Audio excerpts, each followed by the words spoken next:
everybody. Did you have a good lunch? Yes. Now, as you see, I don't have a PowerPoint for you. But there is a reason for this. It's not that I was lazy.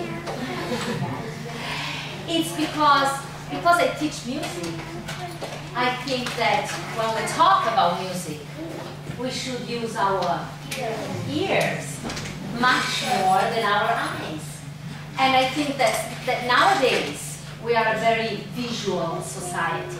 Everywhere in the civilized countries, in the advanced countries like here, Singapore, we use a lot of images. And our children are very much used to looking at very fast images and less at listening carefully.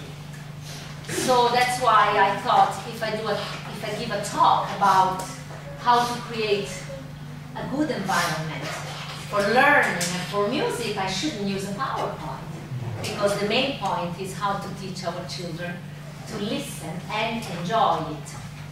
So this is why I will be talking, and I hope it won't be too boring.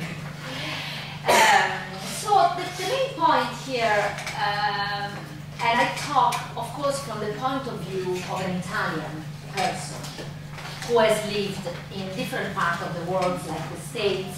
Then I lived in Malaysia for 5 years. So I must say that every country has a very different background on how we educate our children. So I will try and, of course, the way I talk will apply very much to Italian parents or maybe Malaysians. I'm not sure what is the habits and what are the habits here, but of course you can take what you think is suitable for you and just understand that if I say something which you don't really think is suitable for you, it's because maybe it adapts to other kind of parents and teachers. But the main point here is getting our children to practice and to study music or study any subject, feeling not forced to do it. Because Suzuki used to say that where there is power, there is force, there cannot be enjoyment. So how can we make sure that we ask our children to practice and we take them to music lessons and they also feel happy, they feel enjoyment, and they don't feel they have to do it because mommy and daddy think that's what they have to do. Now I want you to think for a minute about music as a language. That's what you hear all the time, right? That music is like a language. Actually, it's not really so. Music is much more than a language because it's a literature, like poetry. So if I learn Italian and I learn a poetry in Italian, these are two different things. So when we teach music to children, we are not teaching the alphabet yet. We are teaching a very advanced and complicated literature. And we need to break down this literature so that they can learn it step by step. So let's imagine that you speak a language and you want to learn a foreign language.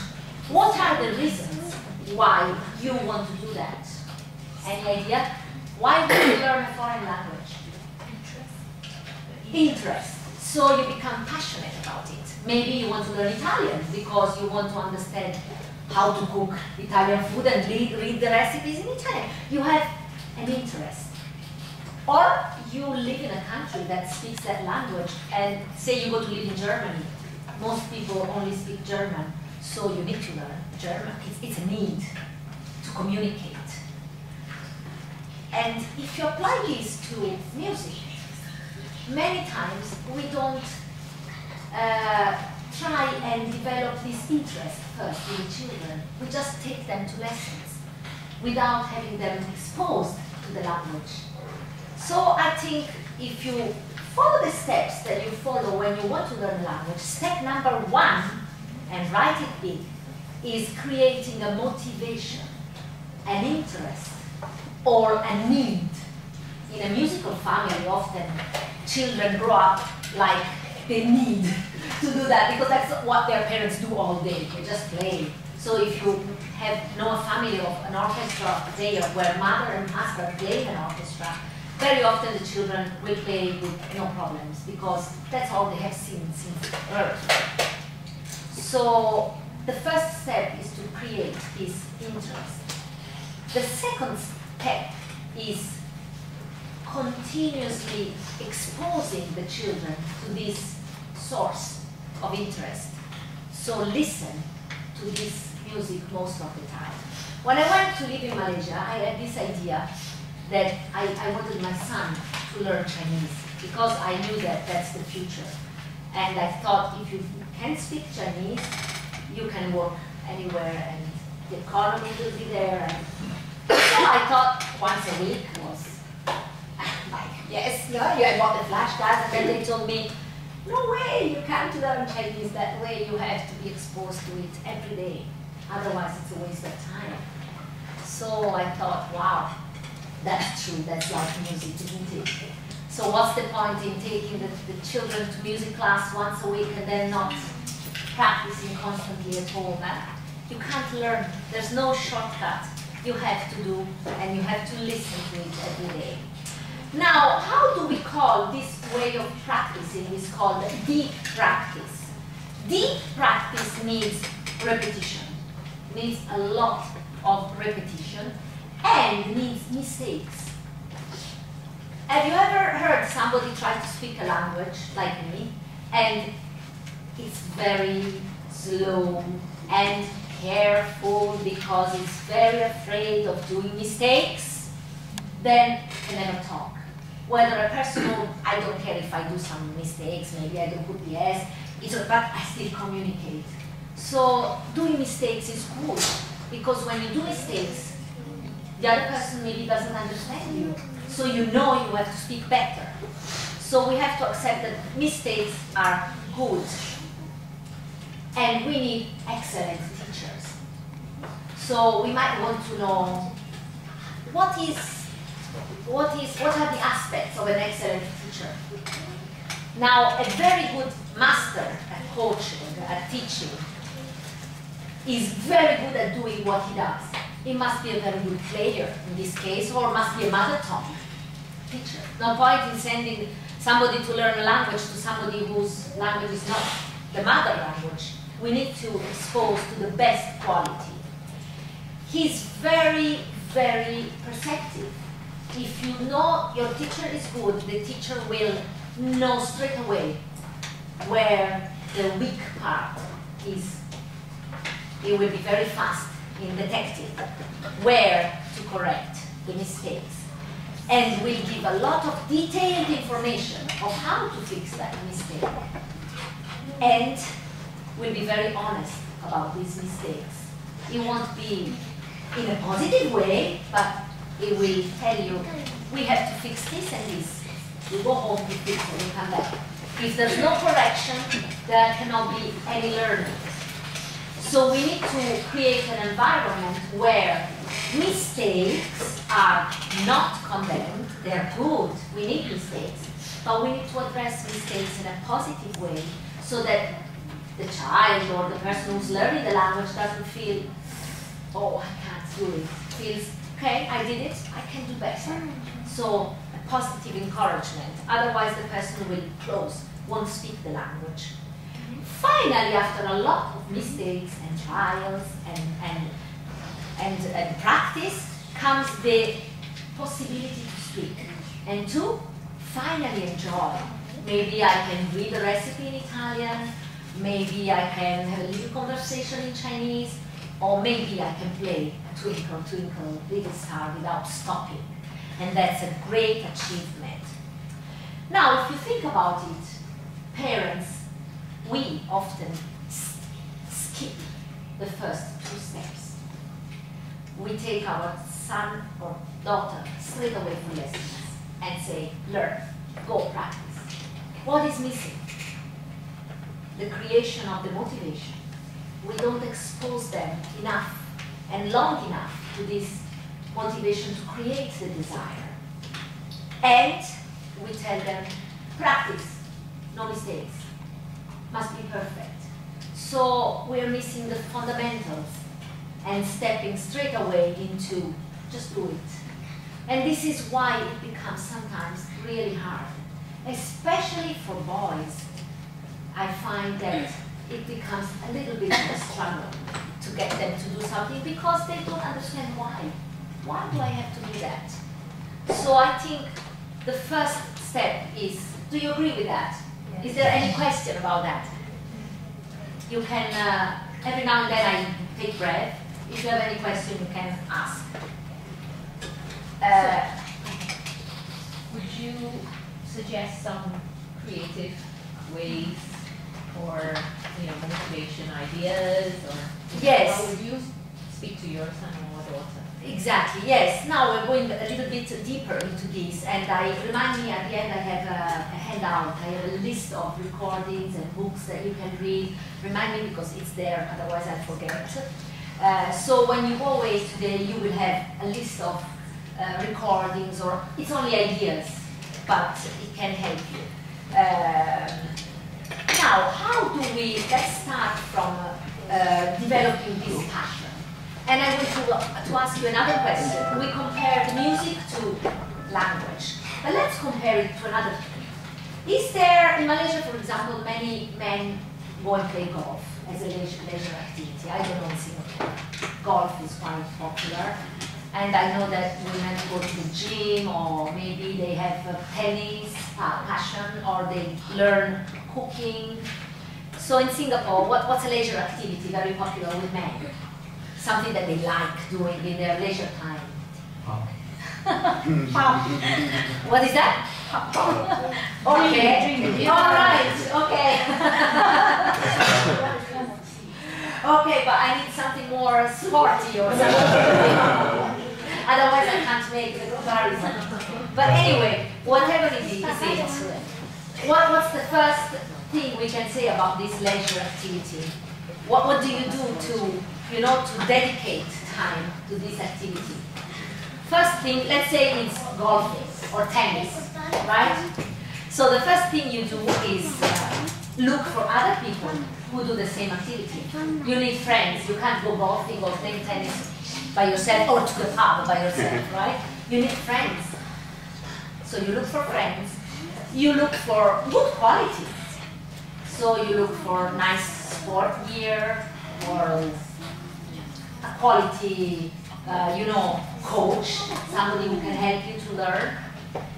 And you watch television. So you will watch on the television the champions in that sport, for example. So the first thing we can do for our children is exactly that. Make time for this activity.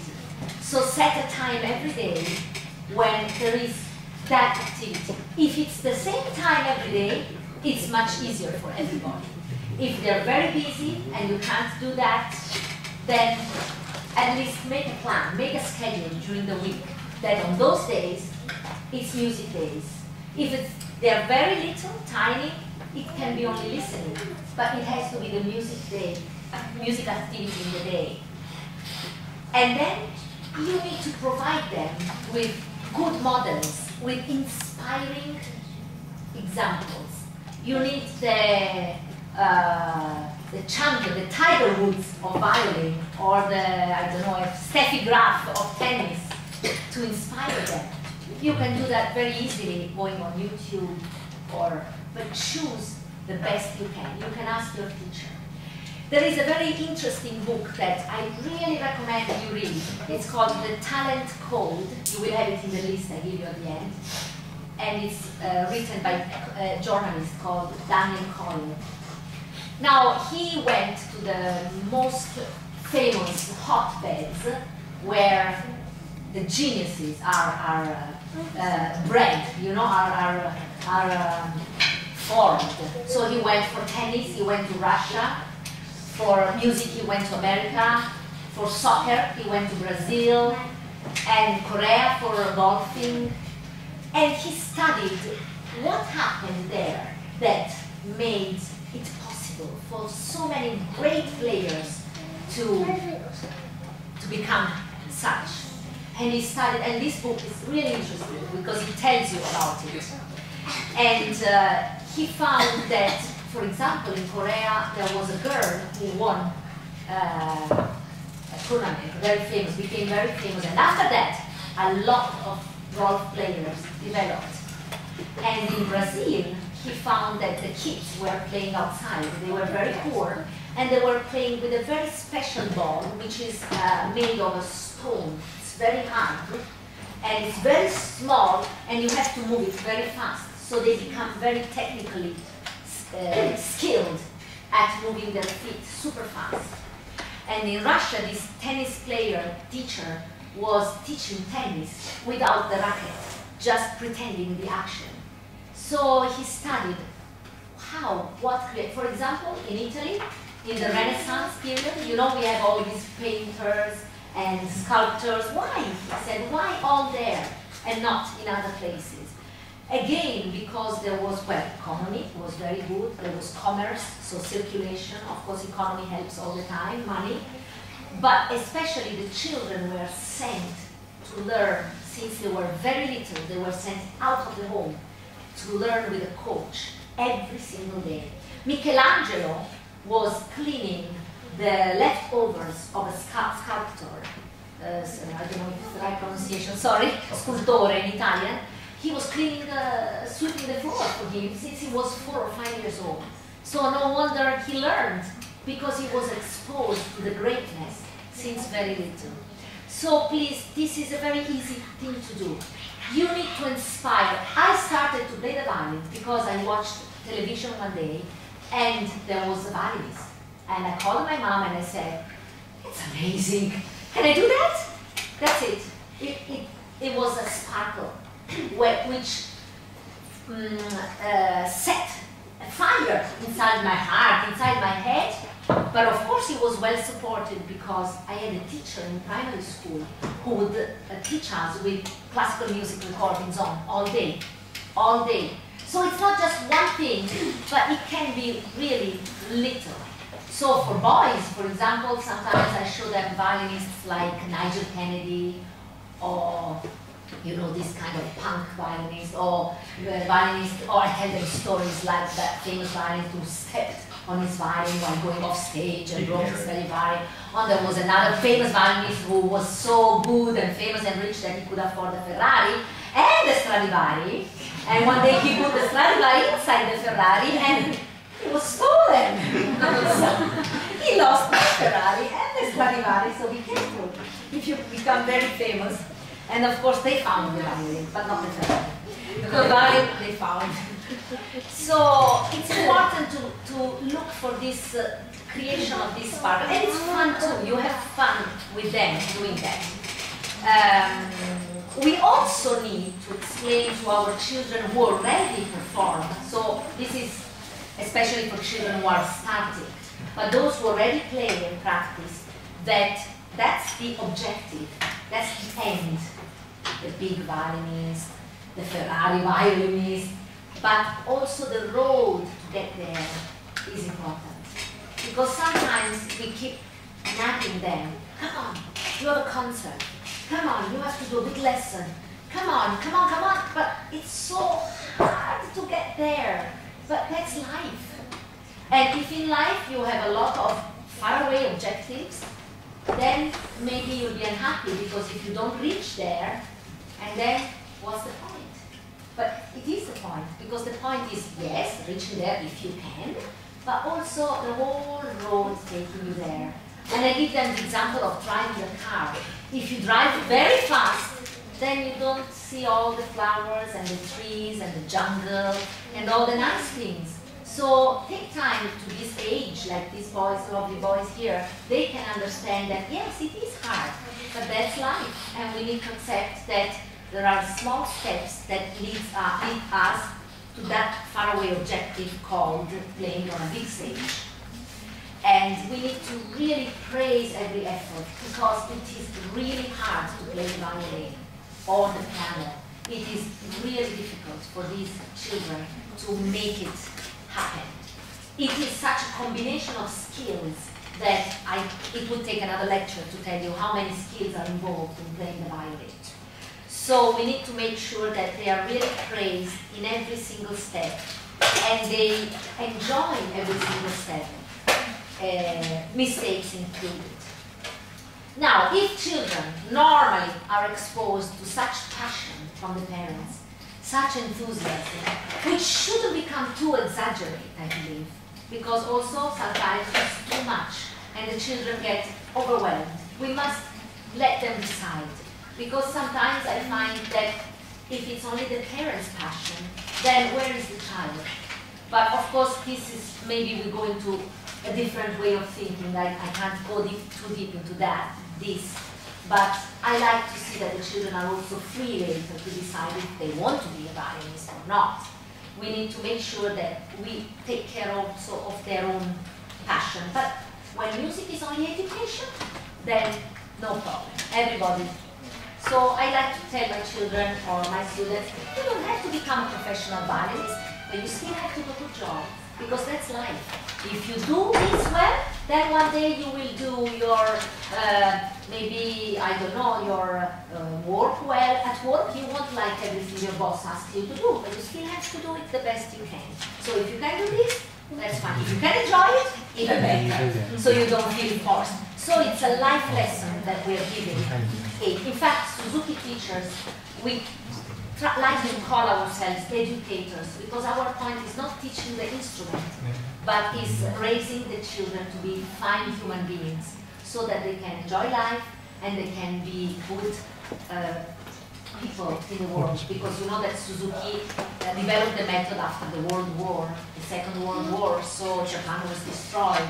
And he said his dream was, instead of violins, instead of guns, I want children to be armed with violins, so that they can be fine human beings. Any question? Okay, so this is called intrinsic motivation. Because if we tell the child, if you do that, you will win a prize, or if you do that, you can play the computer, it's a little bit risky, because the children will do that activity because they have another motivation. We should try and develop in them the desire to do it, because it is a nice activity. And this is the hardest thing.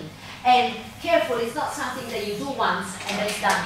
It's something that it goes up and down like this. So there are times in which it's really hard and they feel demotivated and they lose their motivation. And then again, you expose them to these good models or listening, and they will start again feeling better.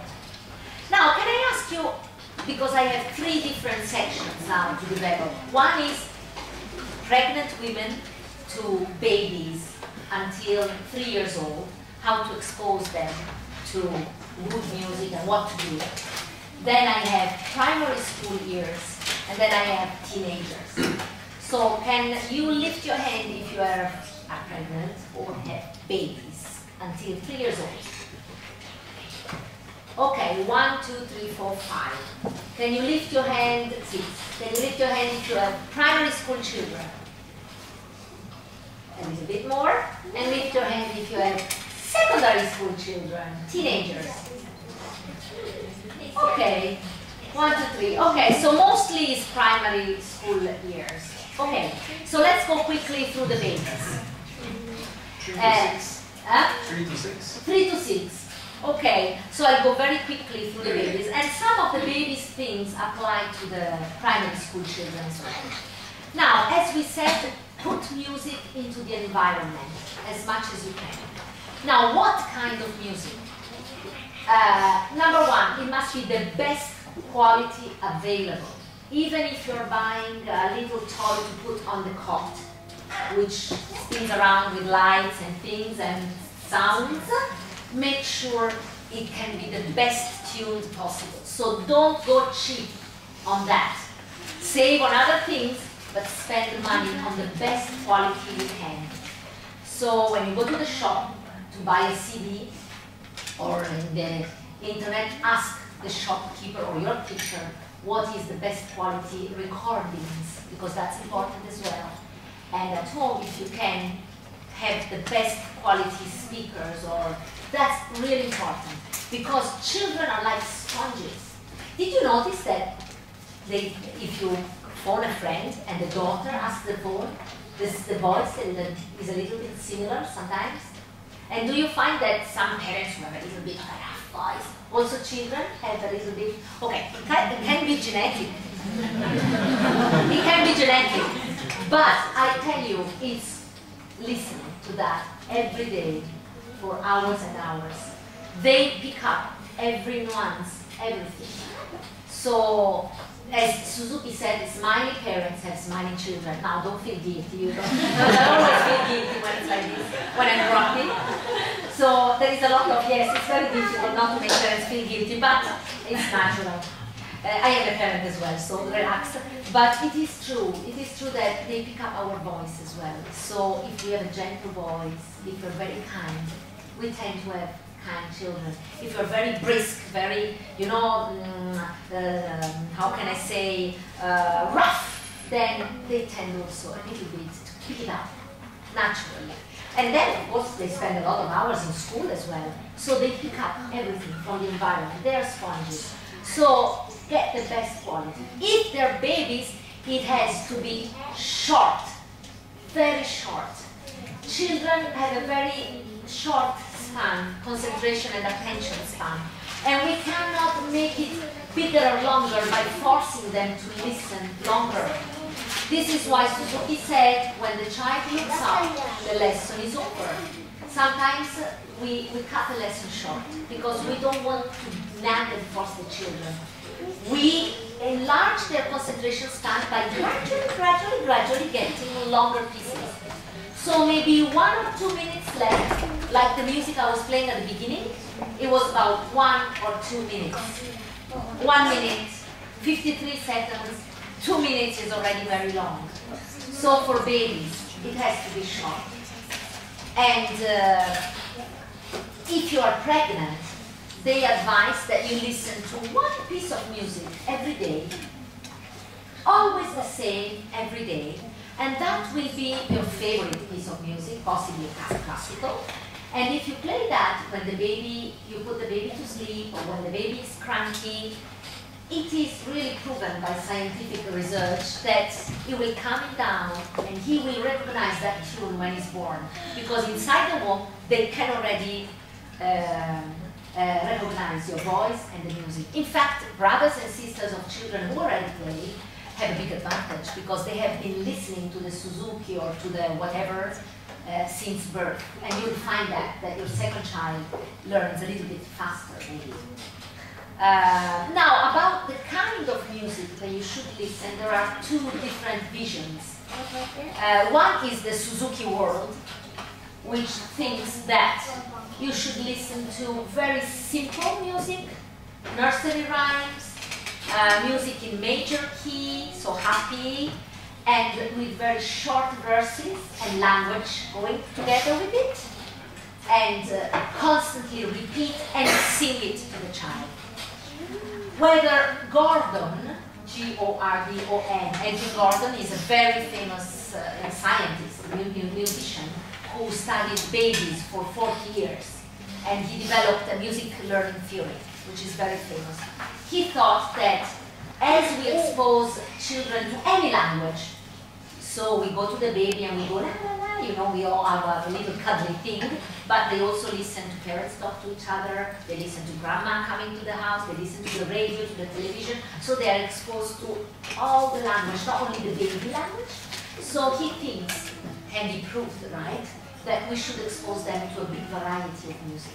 So jazz music, pop music, classical music, loud, soft, fast, sad, anything, as long as it's short. The other important thing is that all of this music comes, how can I say, let's say I have a nice table in my living room, and I buy a very nice vase, and I put flowers in it. So I will put it on my table, and I will leave the table completely empty, so that when you come to my home, the first thing you see is that object. and those flowers. Now say I take the same vase, same flower, same beautiful object, but I put it on the table full of other things. Will you notice that object as much as in the other case? No, it will get lost. So that's the problem with music, that sometimes we give this stimulation to our babies and children in a big confusion. So we need to make sure that music comes from silence. That's why at the beginning I asked you to be silent, and I often do that in the class. I want silence so that from the silence the sound can emerge. Because the silence is part of music. Rests are part of music. So children learn to appreciate also quiet time, which I think in this part of the world is not a problem, but in my part of the world it is. Because as you might know, Italian children are very lively and they like to talk all the time, even when teacher talks. So the first thing, and they're loud, very loud. So we need to work a lot on that ability to quiet down. But here, you're lucky, you don't have this problem. So what else can you do besides putting the right music in the right environment, which is a quiet environment? You can sing to your children. Now, I know that many of you think that you're out of tune and you sing out of tune, but it's not true. It's just that you never practice. And singing is an ability.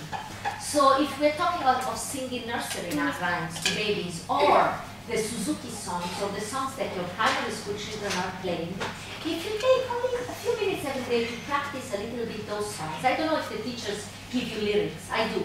I give my students the songs to play and the lyrics to go.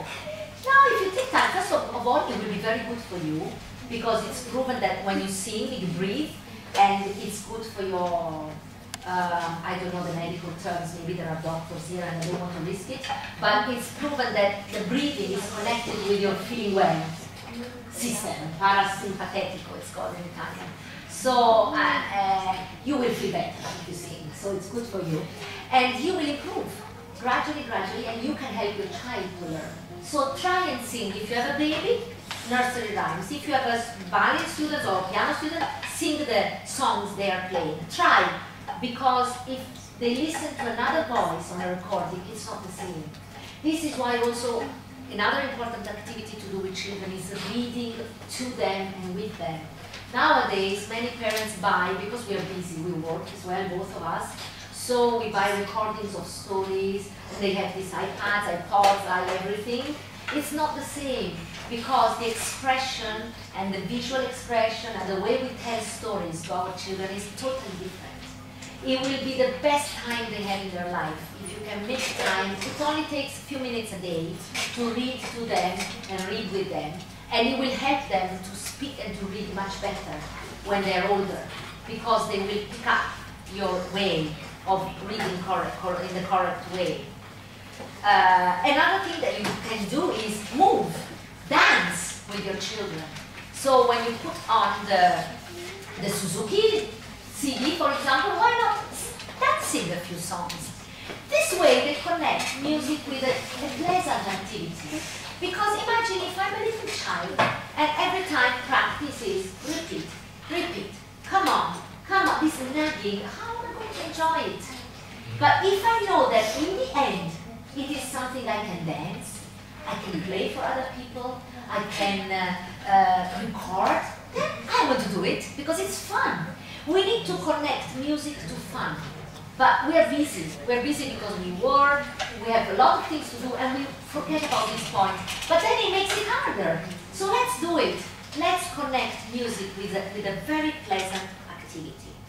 You have to show your babies and primary school children that there is sound and music in every environment. For example, you can show them the sounds and verses of the animals. Today, this morning, I wake up and there was this bird in Singapore, also in Kuala Lumpur, which goes, ooh, right? And then it goes louder and louder. And that's a sound to show them. And then you can talk to them if it's a high sound or it's a low sound. And you can show them if it's a loud or it's very quiet. Life is full of sound. Life is full of music. So we can show them that. Maybe they're learning the timetables. Why not sing them? That's another way. And show them that music is everywhere.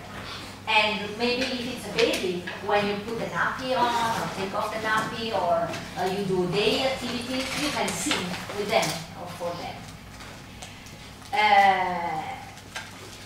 Mainly it's enjoy the moment. Show the child that you're enjoying doing it, that you enjoy music. It will do such a big change in your life. Try for a week. Pretend you don't enjoy it. And then you will email me. Yes, thank you. You made such a difference. Now, primary school children. In Suzuki's vision and idea, besides creating the right environment, which I think I gave enough ideas, he thought that parents should have a go at first. Parents should try to play the instruments first. Many Suzuki teachers teach the parent first for, in America, even 6 months. So what happens is that the parent goes to the class, then he goes home and he practices. Normally they get up to the twinkle twinkle. They don't go very far. But then the child every day sees the parents do it at home. So, you know, it clicks. And then after a while he will go like, I want to try, because he thinks it's fun. And hopefully, and not too scratchy. But so, now I'm not forcing all of you to go and play the violin, but maybe if you can sometimes have a go and try and tell the child, can you teach me? And really, maybe it will sparkle, you know, something, and their eyes will sparkle with interest. So parents should try and have a go. Another thing that Suzuki thought helps the children develop motivation, intrinsic motivation, was observing other children. He thought that children learn from other children. So you are great because you're here. So you're already doing a lot. So exposing children to other children is helpful. Try and make sure that you don't go like, see how good he is? See? Because I have a big sticker. In Malaysia I had to buy it. In Italy we don't have that problem, but I have a big sticker, my child is better than yours. And I put it there. Because I try to help the parents, please don't be so competitive, because competition is good, but if it becomes so mean, then the children will not develop self-esteem. They will always feel they're losing or they never can make it. So now I know that different visions of life, and I don't want to go into what's right and what's wrong. I think that the right is in the balance, because I have seen children to become very skilled, but their sound is very empty, no passion. So they're good technically, but they never go on stage and become big performers. Why? Because people who go to concerts and pay a lot of money, they're not interested in a video game. They're not interested in and then, that's it, they're interested in having fun. So to have fun, you need to feel something. And to feel something, the player has to feel something. And if all he feels is, I must be good, I must be good, I must be the best one in the world, no, it's not good, I think. But that's my opinion, and again, I respect all parents who come to my studio, and I help everybody. Because education of your own children is your thing, it's not my thing. I can only give my vision. But think about it. Think that first comes love and passion, and then comes technique. The other way around is a bit risky. So showing the other children is like, wow, didn't he play really well? How do you think he got there? And then the child could say, well, I think he practices a lot, yes. Or you might say, he has a talent, yes. Maybe he has more talent than our son. It happens. It is proven that at birth, children have different talents. Children are not the same. But children with small musical talent can become better than babies with big talent because they practice and they listen and they are exposed a lot. So your baby will have an inborn musical aptitude, is called. And Gordon even had tests to measure it. but it doesn't really matter that much. It matters when you become a famous performer. Why some become so famous and good? Because they have that extra little something that is called imagination. Maybe they have good imagination when they perform. But that comes much later, when they already got an ABRSM diploma. It doesn't come at the beginning. Talent doesn't matter because it's a skill. And skill everybody can do. Then later, of course, some will have talent. And we must tell our children, don't worry, maybe he has more talent than you, but you have other things. Maybe you are more, and so sometimes children are very good with the right hand, but the left hand is very weak. Some children are very rhythmical, but their ear is not very refined. No problem, because we compensate. That's why in Suzuki we never say, no, you cannot play. You can play, you can be better at something and worse at something else. I help you to improve where you're weak. And here comes the great coach. Because if you have a teacher who cannot spot what the weak point is, you're wasting time. You need exactly to know where your child is weak and where you need to help. So that's why too much positive comments are also no good, because then you don't find out where do you need to improve. And we are there to help. So this is important, judging right. Of course, we need a lot of encouragement, which sometimes is hard. Especially with primary school children, we need to encourage them all the time. Children really get demotivated because, as I told you, it's hard. So when you give encouragement, be very precise. Don't give encouragement, just encourage. Give encouragement to spot where they did right. So for example, it could be, I thought that your sound was very brilliant today. Or I thought that you improved the intonation of your first finger like teacher said. Then be very specific. Then the child can be proud of it. But if you're generally, wow, that was good. Wow, you know, we have all this positive thing going on in my country, then it's pointless. They don't really improve ever because it's too much then. Another important point, like in languages, is reviewing all the time what they have learned. This is another particular aspect of Suzuki. Like when you learn to say mommy, right? Did you stop calling her? You still call her like that, right? That's the same. When they learn a piece, go back and review all the time. Revision of what they know makes them proud of what they can do. So that's another way to create the right environment. A lot of repetition and revision of what they can already to do. And then, of course, you need to teach them that music is a gift. So they have to give these gifts to the community. So organizing parties where they can perform, or if they're little, even performing for their teddies on the couch, make a concert for teddies, or daddy comes home late from work and listen to one little piece, or grandma, or whatever. Don't force this, but encourage. Let's do a concert together.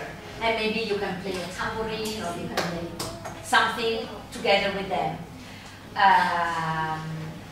Also doing the parties where they have to perform and then have the party with their friends from the school. That's another good way. Or their friends from the group. And of course group lessons are very good to motivate them. And doing concerts. And also doing exams. Not too often, not too many, but I think that exams are good also. Because first of all, you have a piece of paper to prove. Because, for example, in Britain, if you have done grade 7 ABRSM in universities, you have a score for that. You don't get a better placement, but if you have the same marks as another student and you have done music, it will be a little bit higher. To go to Cambridge, in the interviews, if they know that you have done an instrument, one of the first questions is, I noticed that you're a musical student. Of course, if he goes like, oh yeah, I had to do that. Then maybe the Cambridge examiner will go like, you weren't very passionate about it. But if he goes like, oh yeah, I did an exam and I did well and played in orchestras and you go engage in conversation, the examiner will say, wow, he has a passion in life. And he has an interest besides academics.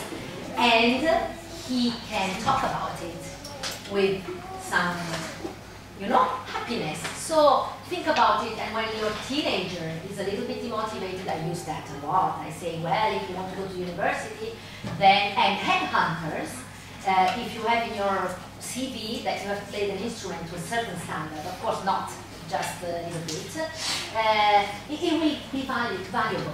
It will be valuable. They did a lot of research on this. Now I can't tell you which was which, but if you look on internet, you probably find a lot about this. And again, show your teenagers about that.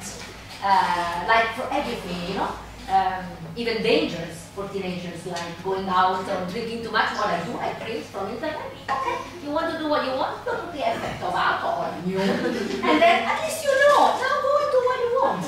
Or whatever, you know. I like to talk about things like that. And so for music, I print. Okay, you don't want to practice because you're 15 and you want to go and do something else.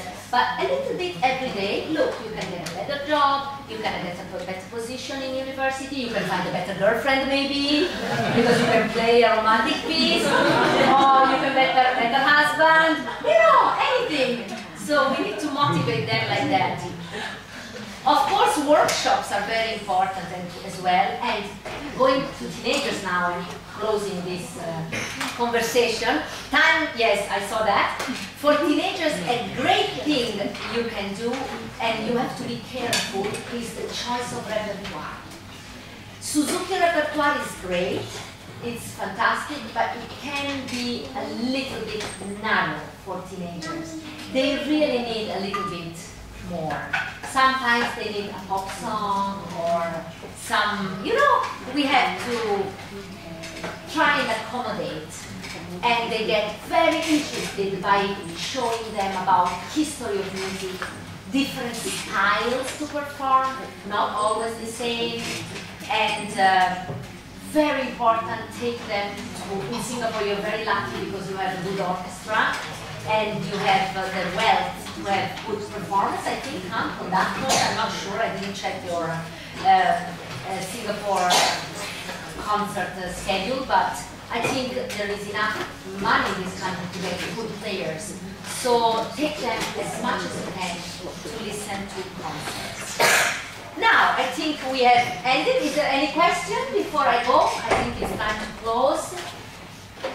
You think about it, and I'll get my handout to give to you. I didn't forget about it. So if you